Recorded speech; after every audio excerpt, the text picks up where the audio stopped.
Well, good evening.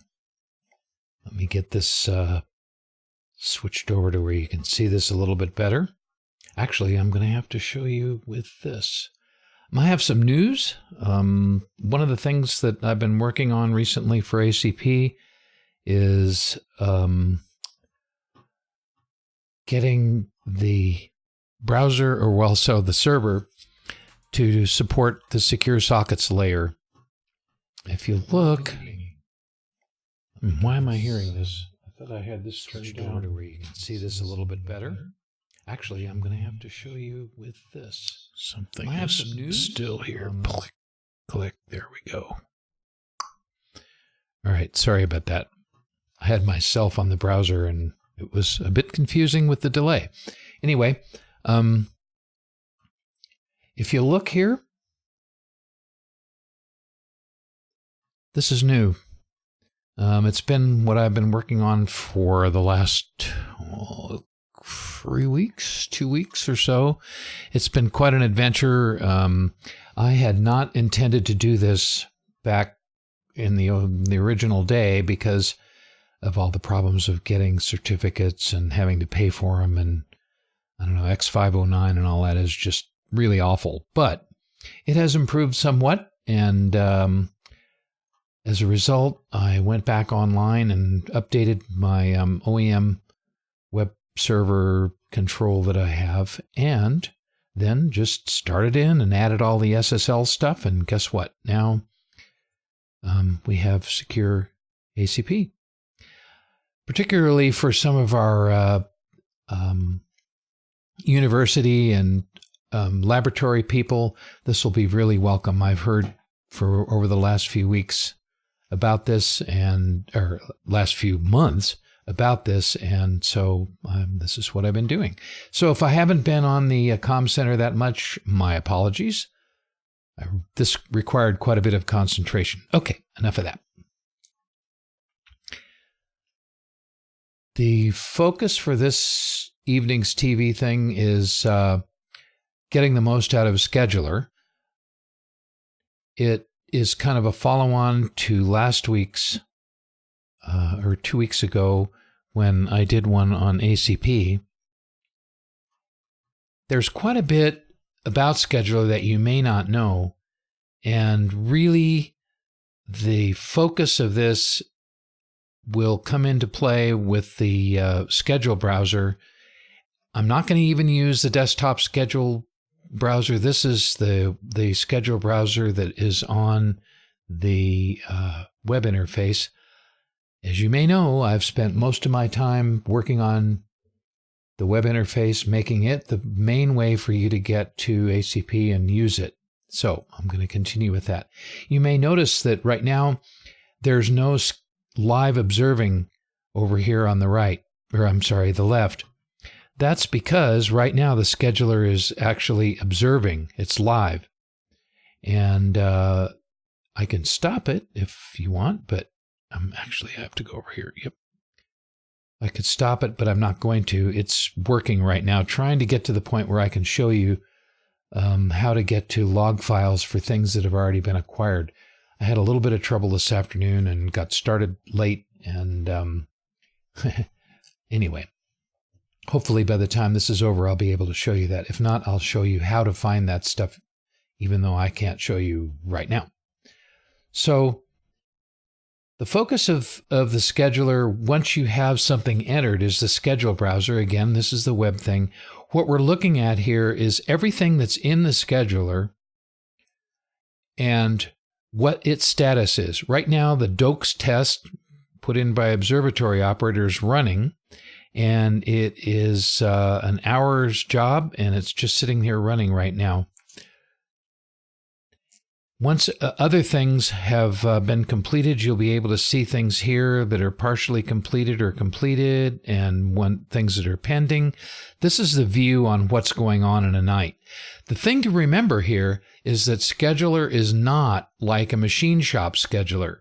It doesn't look at the night, figure out what it's going to do all night, and then line everything up. So I can't give you an idea of what's going to happen during the night, because the weather may change, other requests might get put in, it's a fluid situation. No other scheduler is like this. So, and it makes a big difference because if the weather gets bad for a little while, and then a little while later, the weather gets good or safe again, it can open up, start observing again, and go look at all of the things that are there and figure out what it should do, and then go off and observe it. There's another video from, I'll say 6 weeks ago that goes through the scheduler cycle and all of that. I'm not going to bore you with doing that again. Really what my point tonight, or my objective tonight, is to let you know how to make the best out of scheduler from a user's point of view and not get into all the blood and guts about how it works. So in getting there, I'm going to go ahead and close this and go over to the forms that are used to put information or put requests into the scheduler. Some of you are astro imagers. So let's just say that you are going to put in something. Let me just put something in here in order to, what you're seeing right now is some new forms that you're going to see in the next version of ACP. They're more responsive forms, and I'll explain this in just a minute.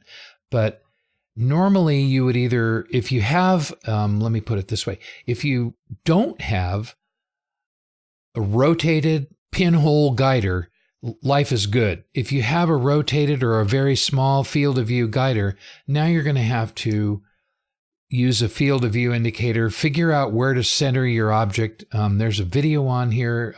If you want, I'll show you where that is later.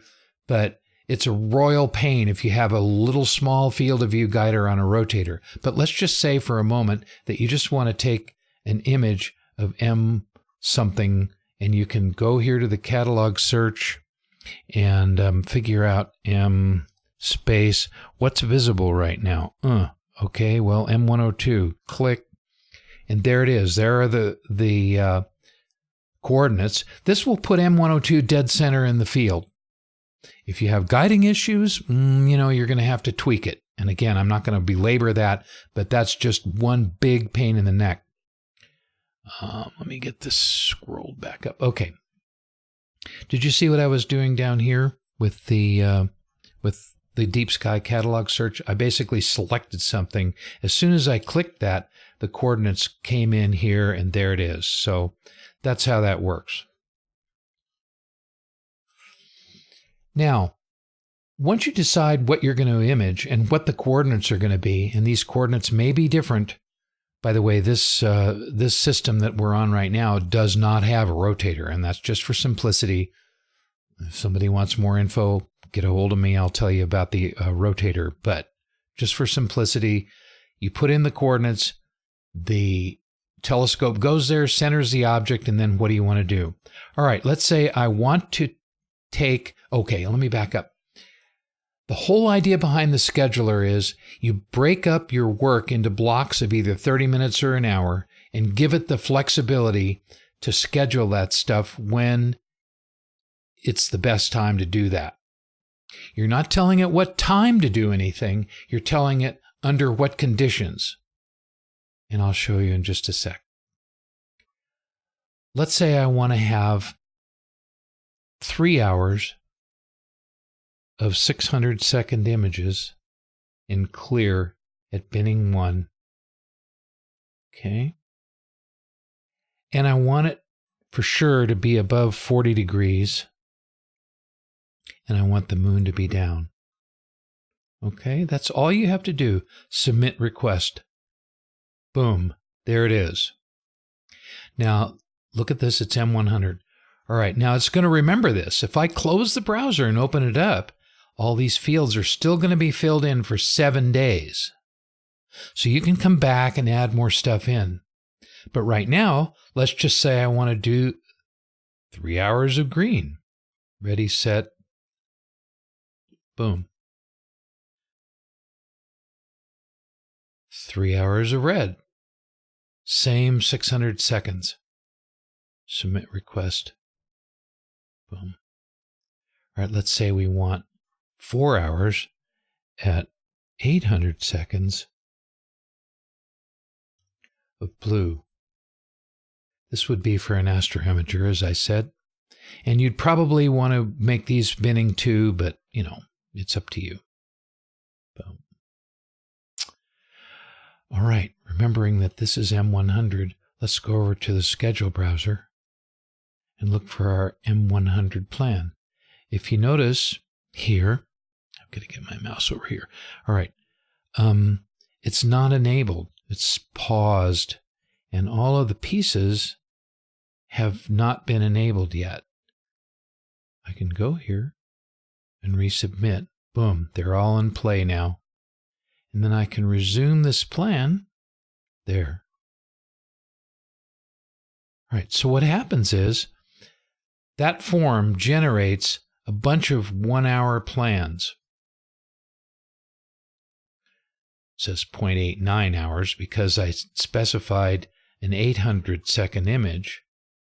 That won't fit into an hour, so it shortens it up to fit 9, 10, 11, 12, 4 800-second images. But if you look here, 600-second images can fit into an entire hour. So what it's doing is it's chopping this thing up into pieces that give the scheduler the flexibility to be able to do this much, this much, this much. The advantage of this is that if you have problems or if you have bad weather goes bad or whatever, you only lose an hour. But if you want, if your sub exposures are only 600 seconds, you have a choice. Under timing, you could say to set your block time to a half an hour. If you do that, and then you generate work, and we'll just do that just for grins. We'll go back up here and ask for 4 more hours of H alpha. Okay. Boom. Let's go back to the schedule browser now and see what we got. Now on M100, the H alpha plan, which here they all are, look, 1, 2, 3, 4, 5, 6, 7, 8 of these things. They are, again, because they're 800 seconds, a little bit less than a half an hour, but now they're chopped up into even smaller pieces. So the whole idea, and let me get back to this in just a sec. Resubmit, we'll put them all into play. Now it's ready to run.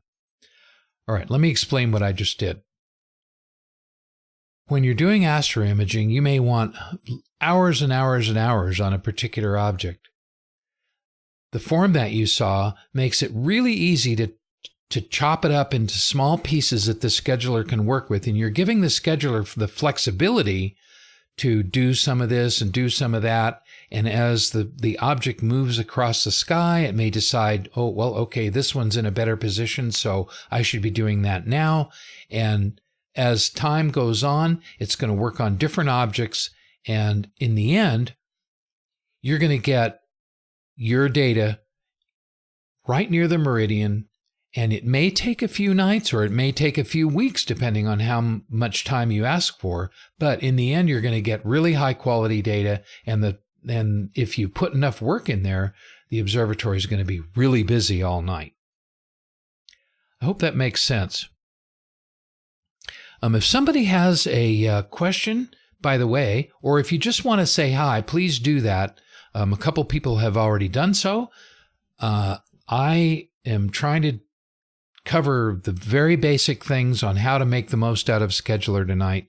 And what I'm really focusing on, what I really hope you'll focus on, is the desktop schedule browser, the web schedule browser and these forms on the web that allow you to put things into the scheduler and make the most of it that way.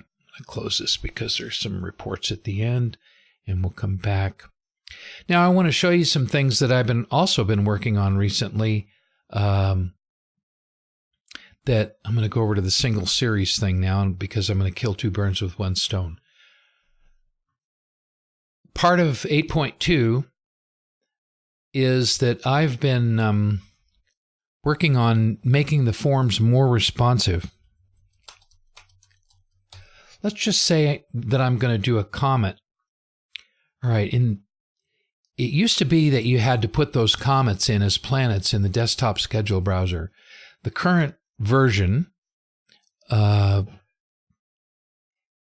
the ability to put in minor planets and comets. For example, let's just say I want to image a comet. I can use CT just like ACP, C/2017M4. That's a comet that's up right now. If I say get coordinates or ephemeris, watch the form here. And then you get an orbital tracking box that appears only when there's a minor planet or comet there. If you check that and your mount supports it, that will allow the mount to track the comet or minor planet instead of staying on the stars. So you'll get streaked stars and a steady comet or planet. That's new. On the other hand, if you want to do deep sky, you can, what was that one? 104, let's say. I think that's up. I'm not sure. We'll find out. Yep. Okay. And you see that the form, again, comes back with the RA and DEC. So it's more responsive to the different types of objects that you might want to observe. Paul is asking, it would be good to get your thoughts on the dispatching differences between the two different forms. All right. That's actually a really good question, Paul. Thank you. The two forms are really aimed at two different things. Astroimaging is aimed at getting a lot of data, lots and lots of data, that is hours and hours of data on an object over in a bunch of different filters. So for example, what we did here with the M100 form, let me go back to this and show you the M100 form. What we did here is we wanted lots and lots of hours. Let me go back to that. I don't remember what we did now. Let's see. I've already typed in something else. So let's just go back to the schedule browser and look at the project information page, which what we had for M100 was 17 hours in the filters that I put in there. You can see that maybe here you go, 17 hours. Try to highlight that. There you go. So we got all of the requests for those 17 hours by just filling this form in a few times. We put in M100 and then we put in so many hours at this, so many hours at that. And it basically chopped it up into half-hour or 1 hour chunks. And that's it.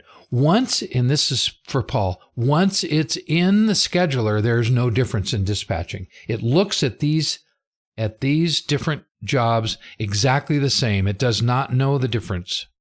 So if it's going to see all of these M100 things, there they all are, and it just treats them the same. I should probably mention that the hierarchy, and there is another video on this because I don't want to belabor this because I did it in another video. But if you look at this, we have projects, plans, observations, and image sets. And I'm going to show you one of each. I will refer you to the previous video on this. This is how the scheduler works, as opposed to how best to make use of the scheduler. But a project is just a convenient grouping of info, of jobs. The plan is the minimum schedulable unit. So if it can't do the plan within the constraints or the conditions, it won't even start it. The observation is the minimum piece of work that's sent to ACP. That may seem strange because, well, what about the plan? Isn't that what you send to ACP? No, a plan can consist of multiple ACP jobs, and they can even be spaced apart in time. Each of the jobs sent to ACP can be different targets. So you can have a plan that consists of shoot some of this target, and that target. And inside of each one of those can be shoot images in this filter, that filter, and that filter. So it's super, super flexible. What I've tried to do with the forms is do an 80-20 solution for most people. So going back to what Paul asked, and it's a very good question, the single series form is really more oriented towards science imaging, people who are doing time series. So here, you're responsible for breaking this thing up if you need to into pieces. In the case of the comet, let's just say we're going to do a comet here and we're going to shoot some images of this comet and it's going to be a time series. All right, so CTC/2017M4. Okay, boom. What this means is that now ACP is going to compute those coordinates, so you don't care when it runs. You do not have to schedule a comet at a particular time. ACP will calculate the ephemeris of that comet and put the comet right in the center. And if you click this box right here, it will cause the scope to track the comet. And depending on how you have set up, or ACP set up, it will even re-slew again and recenter. But that's a little more detail than what I want to do right now. All right, so then we can have B, let's say, so we're going to have 60 seconds of V and 45 seconds of B and so forth. 60 seconds, let's say, of R. I know these are just bogus things. I'm sorry. That's the number of, here we go. 2 images, 5 images, 7 images, and these are 180 seconds and 120. You know what I'm getting at here, 140, let's say. And you can add more rows for more colors. 5 images in I at 240, let's say. Okay. And if you want to change the binning on these, that's fine too. So what this is going to do is it's going to shoot 2 images in B at 180, 5 images in V at 120, 7 in R of 140, and 5 in I of 240. So priority in series. Here's something to keep in mind. You can repeat this entire group over and over again 5 times if you wish. Okay, so now this thing is going to rotate this entire series up here 5 times around and around and around, and it's going to keep doing that until it's finished. That's going to be the whole job. It'll be the plan and the observation. Okay, so the whole thing has to fit within the constraints. How am I doing for time here? Okay, good. I hope you understand that. To cater for a lot of students, the image series form might be a better option. Depending, Paul, I don't know. What are your students doing? I've seen student operations do a lot of astroimaging, and for that, I would say the astroimaging form is right. But if you're doing science, this is really the right form for that. Here's the danger. A student can sit there and put together a time series that'll take 9 hours. Do you have 9 hours of night? Do you even have 5 hours of night? If that thing goes into the system and something else gets started, then it comes back and looks at this 9-hour monster time series and goes, ooh, it can't fit before sunrise. So it's a matter of educating the students about monopolizing the observatory. It's very easy. If I put, let's say, okay, 2 times 180, 5 times 120, 7 times 140, what's that about? Maybe 12, 15, 20 minutes? That's 3 times 2 is 6, 5 times 2 is 10, 16, 7 times, that's, 15 more minutes. That's probably close to a half an hour. So if I put in here into the time series, into the repeat, 20, do you think that's going to run in one night? Negative. And there's nothing in these forms that will prevent you from putting an impossible request into the system. So it's a matter of educating the students, which is the whole point of a college, right? You're supposed to educate them. This thing is there's only X amount of hours in a night. If you want a time series and you want to get 5 cycles of some variable star that has a 20-minute cycle on it or a 2-hour cycle, and I'll get into monitor mode in just a sec, which is important. But the whole point here is that if they don't understand what they're doing, or if they don't think about what they're doing, they can cause either they can't ever get any data because they put an impossible request in, or they put one in, and if it happens to get started at the beginning of the night, nobody else gets any data. So it's just a matter of learning, and that's, of course, what schools are for, right? So, I mean, it's not the same as regular time allocation committee. These are the students have to be thinking about the stuff themselves. They don't go, hey, can I have 55 hours tonight on this object? Sorry, we don't have 55 hours. Okay, so you get my point. All right, let's go take a look at something else that is important. Monitor mode. Now, one of the things that's common for science is to take some data on an object, maybe, an hour or two, which would represent maybe part of a cycle or whatever of some variable star or whatever you're doing, and then the next night you want to get on it again, take an hour, 2, 3 hours worth of data the next night, and then again the next night, and again the next night, and again the next night. You can do that by setting monitor mode to something other than 0. If you set this to 1, then this task that we just put in there will automatically get requeued every night. So at the next night, even if it's been completed, the very next night, it will start the night again, ready to run. If you put a 2 in there, it will wait for 2 days, and then it will again get requeued after 2 days. One of the things that I've been asked increasingly over the last few months is for being able to acquire images of something at a specific time, and that is because there's a phasing constraint of some type on that object. Might be an exoplanet transit or whatever. Yes, the scheduler can do that. What you do is you put a date and time in here, and here's an example. You can put this in there. Let's just say we want something later tonight, so 2018. 0721, and it's like 0425 UTC. Okay, that's later tonight.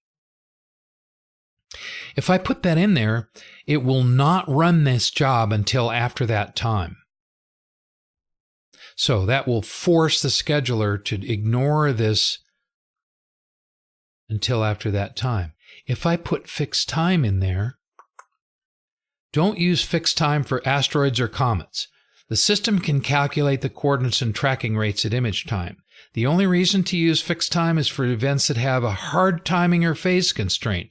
I put that in there because at least 2 of my customers had students that were forcing fixed time because they didn't understand that they could put a comet in there and have the system calculate the comet coordinates. So just keeping that in mind. But if you do set fixed time, guess what? Look at this. The priority went away. This is really important. If you put a fixed time on something, do you see how the priority fades out?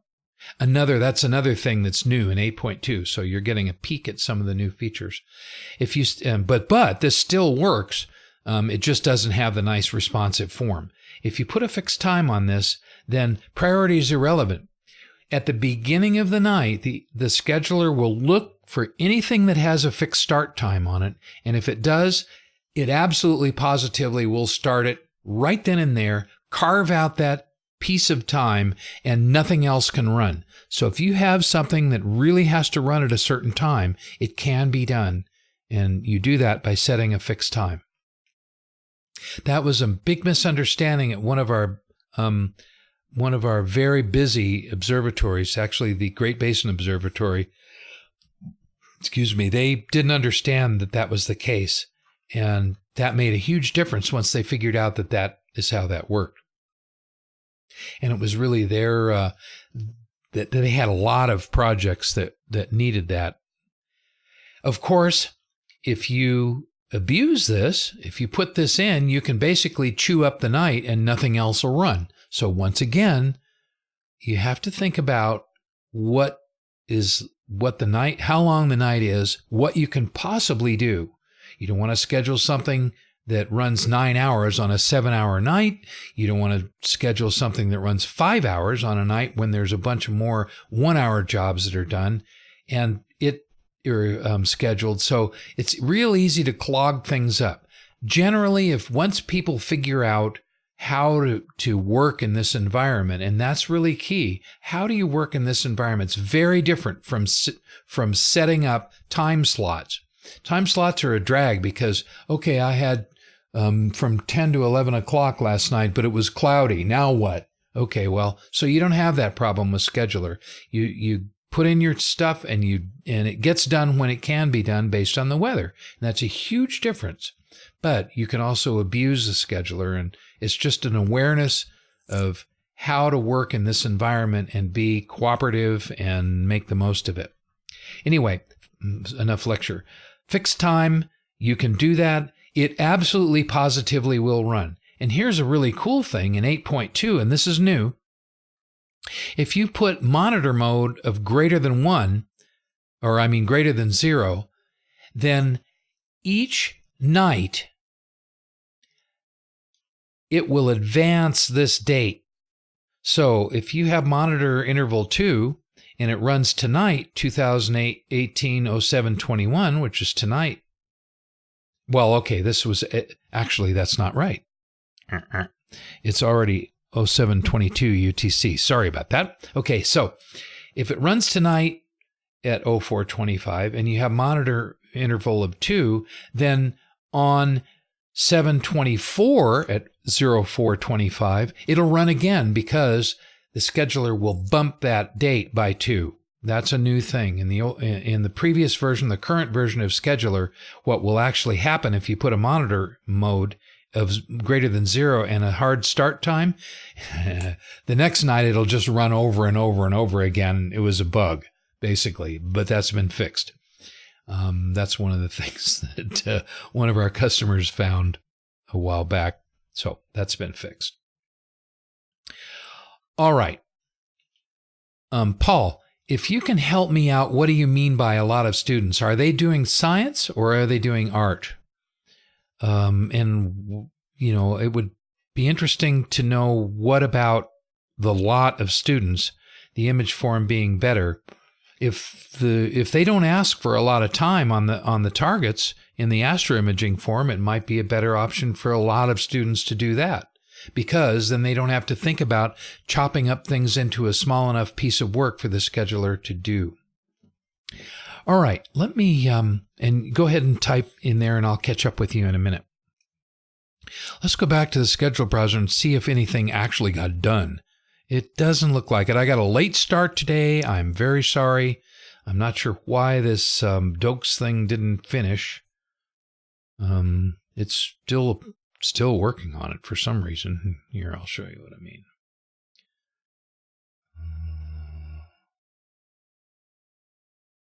That's not it. Hold on. Here.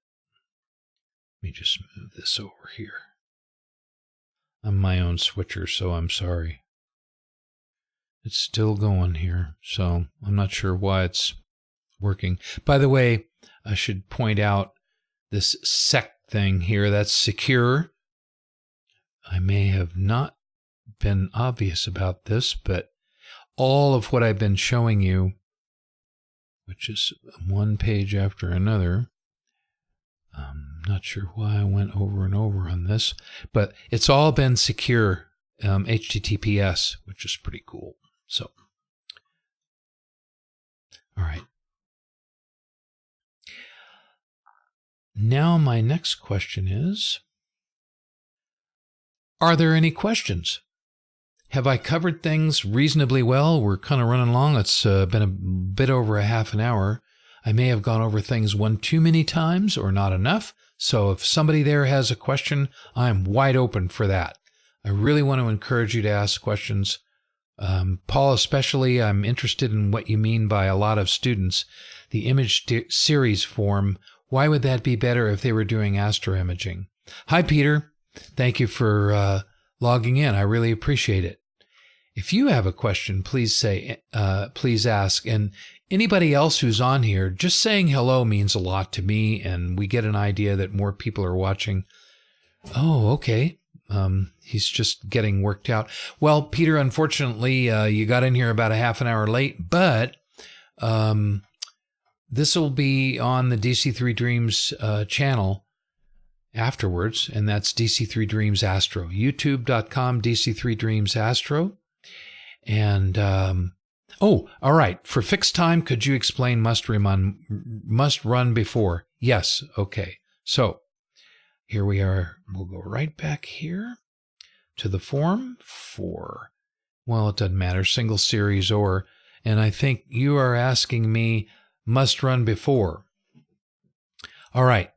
Fixed time, the must run before is not relevant. What this is for is two things. One is if you don't have monitor mode, let's say you have 0 for monitor mode, and not fixed time, you can put a must run before in here, and that's going to tell the scheduler that if it can't get this done before that time, it's a failure. So what you're doing is you're telling the scheduler, if you can't do it before this, I don't want the data. Don't even bother. That's one reason for must run before. The other reason for must run before is if you put monitor interval in here. Let's say you put a monitor interval of 1. That means every day do this series again, day after day after day after day. And at 04:25. Whether or not you have a hard start time on the series, and let's say you don't. Okay, fixed time, no. But must run before, the purpose of must run before now becomes after 2018-0731, and you just put that in there. Whoops.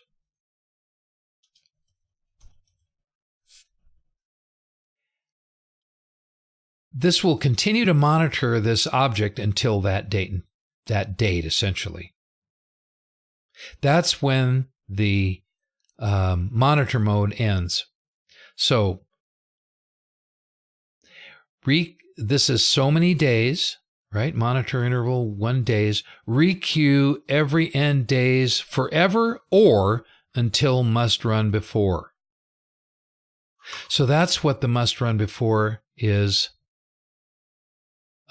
used for. Two things: ending monitor mode and telling the scheduler that it's not worth doing if you can't get it done before such and such a time. I hope I explained that well enough. So, and thank you, Peter, for asking the question, and I'm glad you have been seeing it from the start. I really appreciate the questions. I'm much better at answering questions than I am trying to step through things and figure out what people would be interested in. Like when I'm talking live to people, I'm really enjoy having questions. So I typically will talk about something for half the time and then set aside the other half time Man, oh man.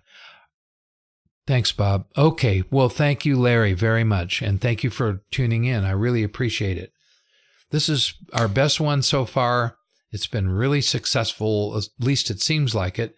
We've been getting a lot of views on the videos after the fact. And let me bring something up here, which I didn't get ready before.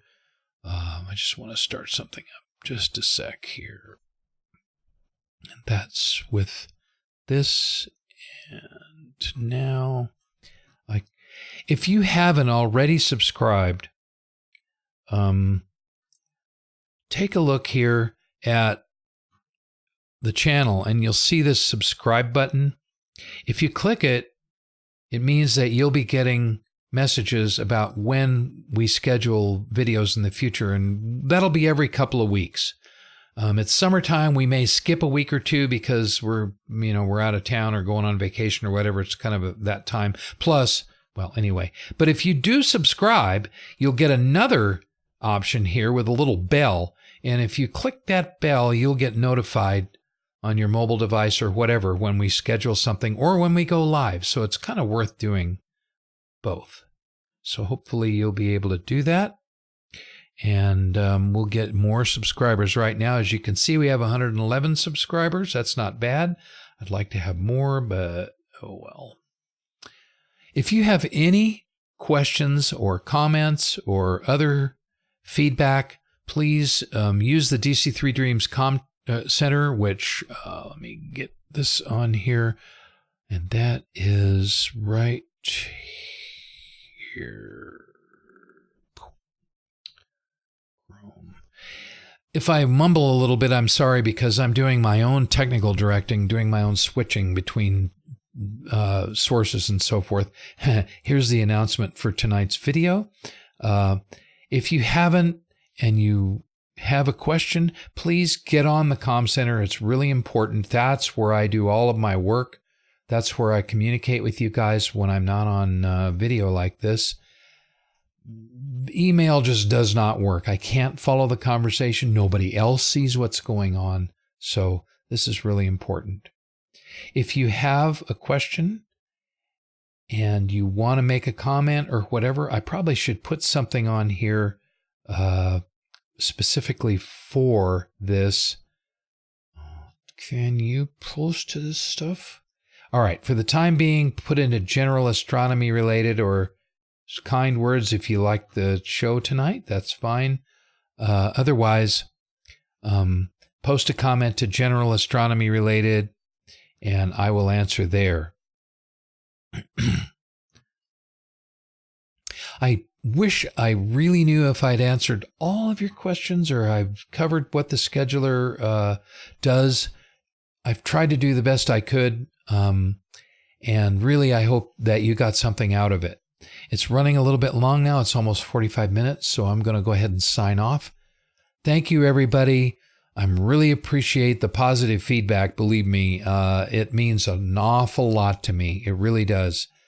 This takes several hours to get ready for, and when I first started, I had some really interesting mistakes and other goofy things, but everybody hung in there with us, and I'm going to keep doing this every 2 weeks.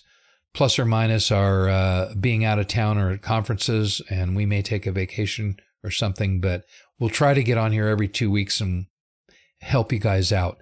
If you have ideas in the future, also, please post those to the general area of the Comm Center, and I will definitely cover that stuff. Anyway, well, thank you very much. Thanks for joining. I really appreciated you guys being here, and we'll see you again soon.